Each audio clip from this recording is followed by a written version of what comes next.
देखिए, महाराष्ट्र की सरकार है, देवेंद्र फडणवीस जी है, राज्य के मुख्यमंत्री है। अब मराठा समाज का जो आंदोलन मुंबई में चल रहा था और उनकी जो मांगे थी, लगभग सभी मांगे पूरी की है। इसीलिए बहुत खुश होकर उनके नेता जरांगे पाटिल और हजारों उनके समर्थक अपने अपने गांव वापस चले गए। सभी जो उसमें से जो एक्सपर्ट उनका कहना है, ओबीसी के आरक्षण को कोई धक्का नहीं लगेगा। ये कहने के बाद भी अगर कोई नाराज है कैबिनेट में, वो भी देवेंद्र जी के, खास करके छगन भुजबल जी, वो कैबिनेट में बहिष्कार कर रहे हैं, तो बहिष्कार करने से अच्छा है आप कैबिनेट का इस्तीफा दीजिए और अपने समाज में जाकर अपने समाज को बताइए कि मराठा समाज को आरक्षण देने के बाद हमारे समाज पर अन्याय हुआ है। लेकिन ऐसा नहीं हुआ है, ये सरकार की तरफ से बार बार कहा गया है। ये क्या हुआ है और क्या नहीं हुआ है, ये देखने के लिए और 1-2 महीना जाना पड़ेगा। ठीक है सर, मराठा आरक्षणासंदर्भात सरकारने जो अध्यादेश काढला आणि मनोज जरांगे आणि त्यांच्या समर्थकांनी किंवा त्यांच्यासोबत असलेल्या अभ्यासकांनी तो मान्य केला, त्यानंतर आता अनेक पडसाद आणि अनेक प्रतिक्रिया उमटू लागल्या। हाती काही ठोस आलं नाही किंवा या अध्यादेशात खऱ्या अर्थानं जरांगेंची फसवणूकच झाली, अशा प्रतिक्रिया मराठा समाजातल्या नेत्यांकडूनच व्यक्त होत आहे। बघा, असं आहे की मनोज जरांगे पाटील हे मुंबईत त्यांच्या लोकांसह आले आणि आरक्षण घेतल्याशिवाय मी जागा सोडणार नाही, मुंबई सोडणार नाही, अशी त्यांची भूमिका। आमच्यासारख्या म्हणजे माननीय शिवसेना पक्षप्रमुख उद्धव ठाकरे यांनी असेल किंवा मग मनसे प्रमुख राज ठाकरे असतील, मराठी संदर्भात काम करणाऱ्या, आस्था बाळगणाऱ्या दोन्ही पक्षांना त्यांना पूर्ण मुंबईत होते तोपर्यंत आम्ही पाठिंबा दिला की मुंबईतून त्यांना मराठी माणसाला अशा प्रकारे कोणाला हुसकवून बाहेर काढता येणार नाही, ही आमची भूमिका होती। आता जरांगे पाटील असं म्हणत होते की माझं पूर्ण समाधान झाल्याशिवाय आणि आरक्षण घेतल्याशिवाय मी जाणार नाही। ज्या अर्थी ते गेले, याचा अर्थ सरकार आणि त्यांच्यातल्या वाटाघाटी यशस्वी झाल्या आणि ते हसत हसत समाधानानं त्या अर्थी आपल्या गावाला परतले। त्याच्यामुळे आता जर काही त्याच्यामध्ये वेडवाकडं झाला असेल असं त्यांचे इतर सहकारी म्हणत असतील, तर तो सरकार आणि मनोज जरांगे पाटील यांच्यातला मुद्दा आहे। या चर्चेमध्ये विरोधी पक्षाला किंवा विरोधी पक्षाच्या नेत्यांना कुठेही सहभागी करून घेतलं नाही, किंबहुना सरकारमधले जे प्रमुख घटक होते त्यांनाही घेतलं नाही। म्हणजे जे वाशीला गुलाल उधळत होते तेही या चर्चेत किंवा शेवटच्या टप्प्यात मला दिसले नाही। मुख्यमंत्री देवेंद्र फडणवीस यांनी हे आंदोलन, चर्चा, वाटाघाटी या फक्त भाजपच्या छत्राखाली होतील आणि याचं संपूर्ण श्रेय भारतीय जनता पक्षाला मिळेल, यासाठी अथक प्रयत्न केले आणि परिश्रम घेतले। आणि जर मनोज जरांगे पाटील हे खुश होऊन गेले असतील, याचा अर्थ त्यांना त्यांच्या मागण्या मान्य झालेल्या आहेत। आता इतर अभ्यासकांचं जे काय म्हणणं आहे हा त्यांचा मुद्दा, याच्यामध्ये शिवसेना आपलं मत या क्षणी व्यक्त करणार नाही।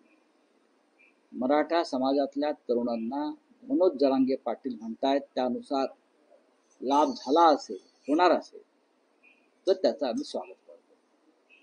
पण या अध्यादेशामुळे ओबीसी नेतेही आक्रमक झालेले आहेत। काल लक्ष्मण हाकेंनी GR फाडला, मंत्रिमंडळाने फडणवीसांचे आणि शिंदेचे सहकारी, अजितदादांचे सहकारी छगन भुजबळ अनुपस्थित राहिले।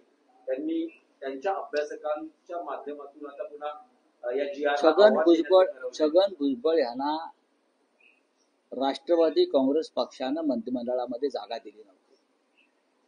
ओबीसीचे नेते म्हणून त्यांना नरेंद्र मोदी यांनी विशेष लक्ष घालून देवेंद्र फडणवीस यांना सांगून मंत्रिमंडळात घेतलं. भुजबळ जे मंत्रिमंडळामध्ये आहेत ती अजित पवारांची कृपा नाही, ती नरेंद्र मोदींची कृपा आहे. नरेंद्र मोदी हे स्वतःला ओबीसीचे नेते मानतात. प्रधानमंत्री असले तरी आपल्याला माहिती असेल, मैं ओबीसी हूं, मैं ओबीसी का सबसे बड़ा नेता हूं. प्रधानमंत्र्यांच्या तोंडी अशी जातीची भाषा शोभत नाही. मैं ब्राह्मण हूं, मैं ओबीसी हूं, मैं ये हूं. आणि म्हणून भुजबळ हे ओबीसी असल्यामुळे नरेंद्र मोदींनी त्यांना सगळ्यांचा विरोध डावलून महाराष्ट्राच्या मंत्रिमंडळात घेतलं. आणि जर भुजबळच नाराज आहेत असं दिसतंय तर त्या संदर्भात मला असं वाटतं ते जाऊन नरेंद्र मोदींशी चर्चा करतील, प्रधानमंत्र्यांशी, कारण त्यांनी त्यांना मंत्रिमंडळात घेतलं आहे. आणि घटना दुरुस्ती जी आवश्यक आहे आरक्षण पक्क होण्यासाठी, त्याला कायदेशीर प्रारूप देण्यासाठी ते करून घेतील. संघर्ष वाढेल जर असं झालं तर, कारण आधी मला वाटत का संघर्ष वाढेल. संघर्ष वाढवण्याचा प्रयत्न सरकारमधले काही घटक आजही करतायत. सरकारमधल्या काही घटकांची इच्छा होती की मनोज जरांगे पाटील यांनी माघार घेऊच नये आणि फडणवीस यांचं सरकार अडचणीत यावं. तुम्ही जसं म्हणालात की वाशीला गुलाल उजळणारे कुठे दिसले नाही. खरंय, ते खरंय, असायला पाहिजे होते, असायला पाहिजे होते. पण महायुतीची स्ट्रॅटेजी होती की मला माहित नाही. महायुतीमध्ये कोणती स्ट्रॅटेजी नाही. ते फार स्ट्रॅटेजीच्या गोष्टी त्यांनी करू नये. त्यांच्यामध्ये आपापसात ती सुद्धा जसं आम्हाला ते म्हणत होते रिक्षा आहे म्हणून 3 चाकाची, ती सुद्धा 3 चाकाची रिक्षाच आहे. पण दोन्ही मुख्यमंत्र्यांना बाजूला ठेवलं, दोन्ही मराठा चेहरे होते. हे फडणवीस साहेबांना विचारलं पाहिजे तुम्ही, त्यांची राजकीय स्ट्रॅटेजी काय होती, खास करून शिंदेना दूर ठेवण्यामध्ये. कारण इतके मोठे जे आंदोलक इथे आणले, त्यांच्या गाड्या घोड्या वगैरे व्यवस्था ज्या माध्यमातून झाला त्यात त्यांचंच नाव येत आहे. आणि त्यांचा मुख्य उद्देश हा आरक्षण देणे हा नव्हता, मिळवणं हा नव्हता, तर मुंबईमध्ये येऊन देवेंद्र फडणवीस यांच्या समोर आव्हान उभं करणं हा होता. पण राऊत साहेब, तुम्ही जे म्हणता आहात आणि तुम्ही यापूर्वी आंदोलनाच्या वेळेस म्हणत होता की जे मनोज जरांगे यांचं आंदोलन होतं त्याला सरकारमधल्याच काही घटक पक्षांकडून फूस होतो. मी फूस म्हणणार नाही. बघा, फूस हा शब्द चुकीचा आहे. पाठिंबा होता जरांगे पाटील हे त्यांच्या अडचणीत आणण्यासाठी. मी असं कधीच म्हणालो नाही. जरांगे पाटील यांचं आंदोलन हे मराठा समाजांच्या आरक्षणासंदर्भातल्या मागण्यांसाठी होतं आहे. पण त्या आंदोलनाचा काही लोक राजकीय दृष्ट्या जर गैरवापर करून राज्याचं सरकार अस्थिर करण्याचा प्रयत्न करीत होते.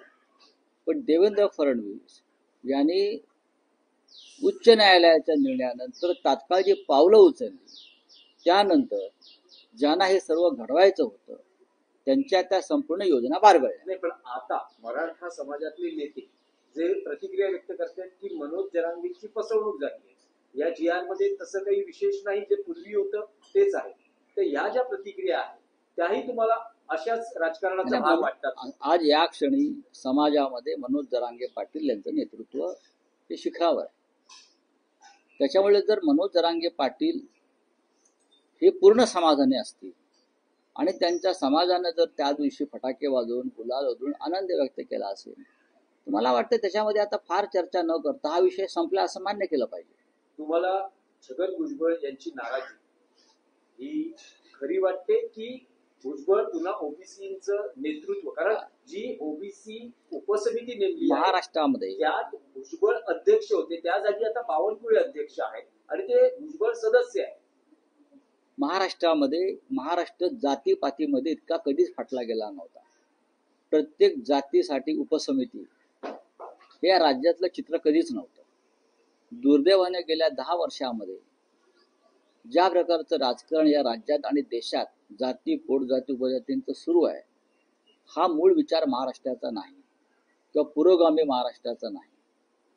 आम्ही सगळी मराठी माणसं एक आहोत. आम्ही मराठी माणसांची भक्कम एकजूट उभारली. त्या एकजुटीला फोडण्यासाठी आधी शिवसेना फोडली, मग राष्ट्रवादी काँग्रेस फोडली, आता अनेक जाती उपजातींचे गट करून त्याच्यानुसार तिथे आता समित्या नेमणं, अमुक करणं, हे महाराष्ट्राच्या परंपरेला शोभणारं नाही आणि नव्हतं. पण दुर्दैवानं नरेंद्र मोदी आणि फडणवीस यांच्या काळामध्ये अशा प्रकारे महाराष्ट्राची प्रतिष्ठा धुळीस मिळालेली आहे. पण भुजबळांच्या नाराजीविषयी तुम्हाला काय वाटतं? नाही, भुजबळ हे नाराज आहेत किंवा नाहीत यापेक्षा मी मंत्रिमंडळात आहे ह्याच्यावर त्यांचं समाधान. ते राजीनामा देणार आहेत का? जर ते खरोखर एखादा समाजाचं मी नेतृत्व करतो आणि त्या समाजावरती अन्याय झालाय हे जर कोणाला मनापासून वाटत असेल तर त्यांनी त्या मंत्रिमंडळातून बाहेर पडलं पाहिजे. मग महाराष्ट्र असेल किंवा देशातलं मंत्रिमंडळ असेल. जसं सी.डी. देशमुखांनी राजीनामा दिला, त्यांचे नेहरूंशी मतभेद झाले महाराष्ट्राच्या प्रश्नावर. तुमच्या समाजावर अन्याय झाला आणि अन्याय करणारे मुख्यमंत्र्यांच्या नेतृत्वाखाली तुम्ही काम करताय हे तुम्ही मान्य करताय ना, मग तुम्ही तुमचा राजीनामा सोपवला पाहिजे आणि मी या कारणासाठी राजीनामा देतोय हे त्यांनी स्पष्ट केलं पाहिजे. तुम्ही एका बाजूला सांगताय की मी ओबीसीचा नेता म्हणून मंत्रिमंडळात बसलोय आणि कालच्या निर्णयानंतर मराठा समाजाला आरक्षण देण्यासंदर्भात ओबीसीवरती अन्याय झाला असं आपण म्हणताय आणि कॅबिनेटवरती बहिष्कार टाकताय. म्हणजे तुम्हाला कॅबिनेटवर तुमचा विश्वास नाही किंवा मुख्यमंत्र्यावरती विश्वास नाही. मग अशा वेळेला अशा स्वाभिमान आणि नैतिकता हे जे दोन शब्द राजकारणामध्ये येतात, तुम्ही त्या संदर्भात विचार करून आपल्या पदाचा राजीनामा देऊन तुम्ही आपल्या समाजात पुन्हा जायला पाहिजे नेतृत्व करण्यासाठी. राऊत साहेब, आणखी एक विषय होता. तुम्ही मंडळच्या विषयावरती शिवसेना सोडली होती. शिवसेना प्रमुखांनी जेव्हा सांगितलं की मी जातीपातीचं राजकारण माझ्या पक्षामध्ये करत नाही, मंडळचं जेव्हा आंदोलन सुरू असेल तेव्हा तुम्ही मंडळच्या मुद्द्यावर जर शिवसेना सोडू शकला, मग आता जर तुमच्या समाजावरती अन्याय होतोय मग तुम्ही राजीनामा दिला पाहिजे मंत्रिपदाचा. राऊत साहेब, आणखी एक विषय होता. सरकारने आपण जर पाहिलं की सरकारने आधी 19 ओबीसी साठी महामंडळ स्थापन केली होती, पण त्याचा लाभ काही लोकांना कोणालाही मिळणार नाही. देवेंद्र फडणवीस फार मोठ्या मोठ्या घोषणा करतायत, महामंडळ स्थापन करतायत. एक परशुराम विकास महामंडळ सोडलं तर कोणाला फार लाभ मिळेल असं मला वाटत नाही. राऊत साहेब, आणखी एक विषय होता की गणेशोत्सव असेल किंवा नागरी समस्या असतील किंवा काही आणखी हेतून राज ठाकरे आणि फडणवीसांच्या भेटीगाठी सुरू आहेत, वाढतातही आहेत. गणपतीसाठी फडणवीस राज ठाकरेंच्या घरी आले होते आणि काल राज ठाकरेंनी सपत्नीक मुख्यमंत्र्यांच्या शासकीय निवासस्थानी गणेश दर्शन. त्या ठिकाणी उद्या दुसरे कोणी मुख्यमंत्री आले तरी ते त्या गणपतीसाठी जातील. ते गणेश भक्त आहेत एवढंच मला माहिती. त्यांच्याकडे पण लोक गेले गणपतीसाठी, उद्धव ठाकरे गेले, आम्ही सगळे गेलो त्यांचे सहकारी. आणि मुख्यमंत्र्यांच्या निवासस्थानी तो गणपती हा जो असतो हा वर्षा जे सरकारी निवासस्थान आहे त्यातला तो परंपरागत गणपती असतो. तो गणपती एका व्यक्तीचा नसतो. आणि देवेंद्र फडणवीस यांनी मुख्यमंत्री म्हणून जर आमंत्रण दिलं असेल नेत्यांना इथं सर्वच पक्षाच्या, तर जायला काहीच हरकत नाही. त्यात एवढं असं प्रश्नचिन्ह घेऊन प्रश्न विचारण्यासारखं काय. तो क्या हो गया, बोलिए क्या आपका कुछ है. शिवसेना शिंदे गटाचे खासदार मिलिंद देवरा यांनी मुख्यमंत्र्यांना एक पत्र लिहिलं आहे आणि त्यांनी मागणी केली आहे की जे एकूण या अलीकडच्या काळात मध्यंतरी जे आंदोलन झालंय मराठा समाजाचं त्याची एकूण तीव्रता आणि सगळ्या लक्षात घेता काही वाहतूक कोंडी किंवा दक्षिण मुंबई ठप्प होणं असे जे काही प्रकार झाले ते पाहता विधान भवन, मंत्रालय यासहित जी उच्चस्तरीय कार्यालय आहे तिथं आंदोलन निदर्शनास प्रतिबंध घालण्याची मागणी देवरा यांनी मुख्यमंत्र्यांकडे पत्रात. हे जे मिलिंद देवरा आहे हे ज्या पक्षाचे खासदार आहेत त्या पक्षाचे नेते एकनाथ शिंदे आहेत माझ्या माहितीप्रमाणे. आता हे देवरा स्वीकारतात की नाही मला माहित नाही की माझे नेते एकनाथ शिंदे आहे. आणि एकनाथ शिंदे यांच्या पक्षाचा, त्यांचा जो गट आहे पक्ष आहे त्या पक्षाचा दक्षिण मुंबईतील जरांगे पाटील यांच्या आंदोलनास पूर्ण पाठिंबा होता. माझी भूमिका एवढीच आहे, म्हणजे माननीय उद्धव साहेब शिवसेना पक्ष प्रमुख यांच्या वतीनं माझी भूमिका इतकीच आहे की आम्ही वारंवार सांगितलं, दक्षिण मुंबई असेल, उत्तर मुंबई असेल, ईशान्य मुंबई असेल, मुंबईचं कुठलंही टोक असेल, कोपरा असेल, जर महाराष्ट्राच्या कानाकोपऱ्यातून मराठी माणसाला आपले प्रश्न मांडण्यासाठी यायचं असेल मुंबईत, त्याला रोखण्याची हिंमत यांच्या बापात नाही, कोणात नाही. म्हणून तर आम्ही त्यांना पाठिंबा दिला. ही मुंबई मराठी माणसाची आहे आणि मराठी माणसाचे प्रश्न आम्ही मांडू मंत्रालयासमोर, आझाद मैदानावर, कोणत्याही मैदानावर. तुमच्या पोटात दुखण्याचं कारण काय? तुम्ही मुंबईचे मालक आहात की तुम्ही धनिकांचे प्रतिनिधी आहात?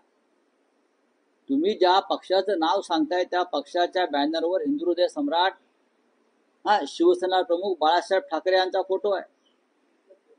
तुमचे नेते बाळासाहेब ठाकरेंचा जप करतात, तो खोटा असेल. आणि बाळासाहेब ठाकरे यांनी या मुंबईमध्ये मराठी माणसाला न्याय हक्कानं उभं राहता यावं म्हणून जे काय संघर्ष केला त्यातून शिवसेना उभी राहिली. आणि त्या शिवसेनेच्या डुप्लिकेट का होईना तुम्ही खासदार म्हणून दिल्लीत आलेला आहात. मिलिंद देवरांच्या भूमिकेविषयी त्यांच्या नेत्यांचं मत काय आहे हे मराठी माणसाला समजून घ्यायला आवडेल. तुम्ही मराठी माणसाला मुंबई येऊ नका म्हणताय. आम्ही आंदोलन करू नाही तर हैदोस घालू. मुंबईमध्ये आम्ही मराठी माणसं आंदोलन करू नाही तर हैदोस घालू. तुम्ही कोण आम्हाला विचारणार? ठीक आहे, कोर्टाने आम्ही बघून घेऊ.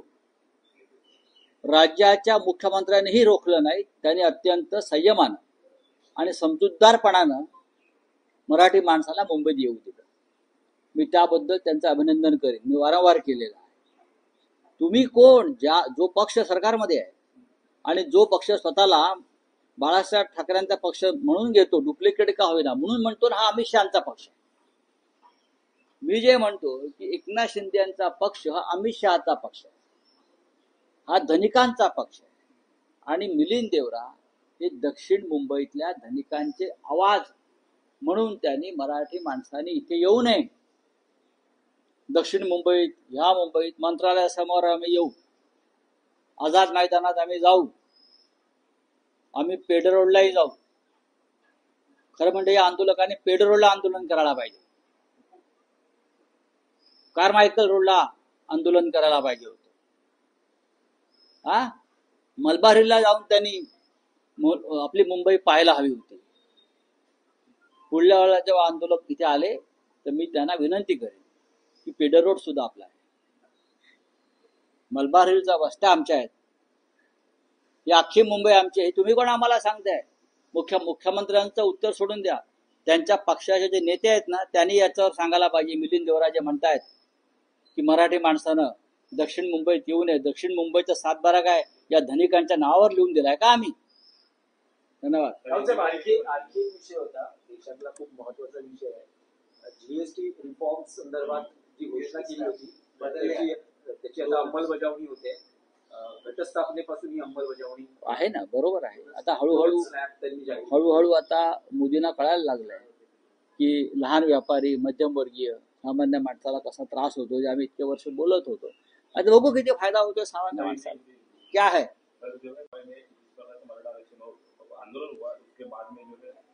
आंदोलन के लिए परवानगी नहीं मिली. मिलिंद देवराजी कौन है? ये महाराष्ट्र की सरकार है, महाराष्ट्र है. मिलिंद देवरा ने अपने नेता को पूछा क्या ये लेटर लिखने से पहले? मिलिंद देवरा जी जिस पार्टी से इस बार सांसद बने हैं वो डुप्लीकेट शिवसेना है और शिवसेना के उनके बैनर पर हिंदू हृदय सम्राट बालासाहेब ठाकरे जी का फोटो रहता है. और बालासाहेब ठाकरे ने ये मुंबई में मराठी मानुस को उनके न्याय हक के लिए लड़ने के लिए खड़ा किया है. ये मुंबई मराठी मानुस की राजधानी है. और देवरा जी कौन कहेंगे कि आप यहाँ मत आइए? क्या ये उनके पार्टी की अधिकृत भूमिका है? हम महाराष्ट्र के गांव गांव से यहाँ कोई भी आ सकता है मराठी मानुस, और चाहे आजाद मैदान हो, चाहे मंत्रालय परिसर हो, चाहे पेडर रोड हो, चाहे कारमाइकल रोड हो, चाहे नेपीएनसी रोड हो, चाहे मलबारी हो, जहां चाहे वो जा सकता है. सिर्फ आंदोलन नहीं, हम बैठ सकते हैं वहां जाकर. आप कौन होते हो हमें सवाल करने वाले? मत आइए। देवराज जी, आपके पार्टी के जो नेता है मिस्टर एकनाथ शिंदे को पूछिए क्या ये उनकी अधिकृत भूमिका है। इसलिए तो मैं कहता हूं ये पार्टी जो शिवसेना नाम से दी है एकनाथ शिंदे को, इस पार्टी के मुखिया अमित शाह है। और ये भाषा जो देवराज जी बोल रहे हैं मराठी मानुस को रोकने की, ये भाषा अमित शाह और नरेंद्र मोदी जी की है। संजय हो गया